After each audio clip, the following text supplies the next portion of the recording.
Hello everyone, this is the last in the series of 5 short videos about feedback that I give to teachers most often based on one of my blogs. In this one I'm going to be talking about feedback and marking. Now actually I should be clear that I don't really think going into lessons and observing lessons is the best way to actually engage with teachers marking and feedback.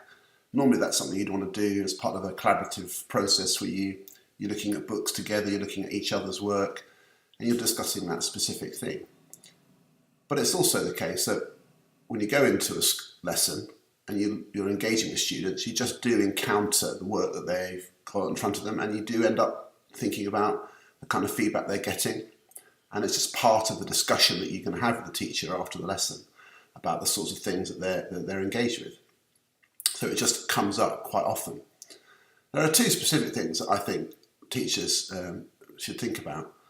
First of all is the ratio of their input to the student's response. And sometimes that's the main thing that I'm talking about. Sometimes you see teachers have written incredibly elaborate comments, detailed questions, prompts, lots of detailed corrections that they're suggesting students do. And then you look to see, well, how did the student get on with that? And you turn the page and there's nothing there. There's no evident follow-up. And it looks like the teacher did all of that, really, with no actual gain. And you think, gosh, if you scale that up to a whole class, that's a lot of work that teacher's put in. And you think, well, who was it for? So what I would say to a teacher in that situation is, did you plan specifically to go back into class and to give the students time to act on all of that rich feedback? And sometimes they didn't. So that's the first thing I would say to really be clear about. When you're sitting down with the books to mark and you're giving those comments, it's with a specific moment in mind that when you go back in, you're going to get your students engaged with those live straight away, and they're really going to involve themselves in responding to your comments, given the fact that you've taken that much trouble. Sometimes you see all sorts of rhetorical questions peppered through a book, going back way too far into the book. And for a student to kind of get involved with retrospective corrections that are weeks and weeks old, I just think sometimes is unlikely, it's unhelpful. So another bit of feedback I often say is, well, be more selective. Just focus on the thing that you've just done most recently, and where you can reteach parts to the whole class so it'll be relevant to lots of people. And then it also makes the response time punchier part of the lesson. So it's more dynamic, it's more immediate. And that obviously then lends itself to the whole class feedback strategy that I see lots of schools now adopting and trialling, where the teacher just reads all the books and makes notes to themselves and gives all the feedback to the class, but doesn't necessarily have to write individual comments in all of the books, which is what is so time consuming. And if you get into a habit of doing that, then I think that's really, really powerful. The next area where I think I give feedback about the marking is the nature of the comments.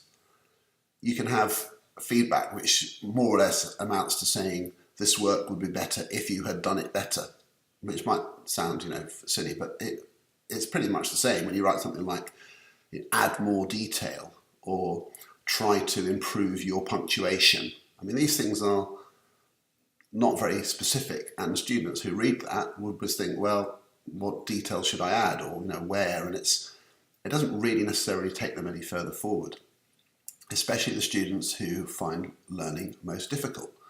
That's one of the eternal paradoxes of feedback and marking, that the students who find learning most difficult also find it hardest to engage with the feedback, even though they probably need the most. And they're the ones who probably just need you to tell them directly more, where they're going wrong, and do it face to face. So try to construct comments which are much more about moving forward. This is what you should be doing next. Try to do this specific thing, giving tasks, giving questions, and a very simple process of redrafting. Redraft this by doing so-and-so, by adding reference to something specific. And then students know exactly what to do. And if that's coupled with a time in the class where they are going to be set aside to act on that, then you get into this nice rhythm where the books sort of tell a story of improvement all the way along. And when you're in a class and you're seeing books like that, you're not looking for marking. You know, I never feel like I'm looking to see how much marking a teacher has done. I'm just looking to see that the books have a kind of standard to them, that their standards are maintained, that they're reflective, that there are opportunities to improve, redraft and so on. And also, I also think it's healthy to see lots of self-assessment. So if you're a maths or science or geography teacher where there are lots of questions with right or wrong answers, where students are learning to self-assess, check their own, and that's really important that students are involved in learning how to assess their own work so they can tell how well they're doing. So this is all part of a wider culture of feedback and marking where the emphasis is absolutely on students improving, not on sort of some kind of audit trail or marking to satisfy the scrutineer. And I really think that's important. If you're ever sitting there with a pile of books feeling that the only reason you're doing it is because otherwise so-and-so is going to say something to you, then you need to just think, well, you know what, I'm going to stop. If you're thinking, I need to mark this myself so that I can push my students on, then that is the reason to do it.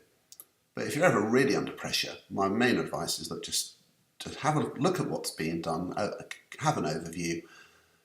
Don't write anything down except some notes to yourself. Go into class tomorrow and just tell everybody, look guys, these are the main things that people are doing.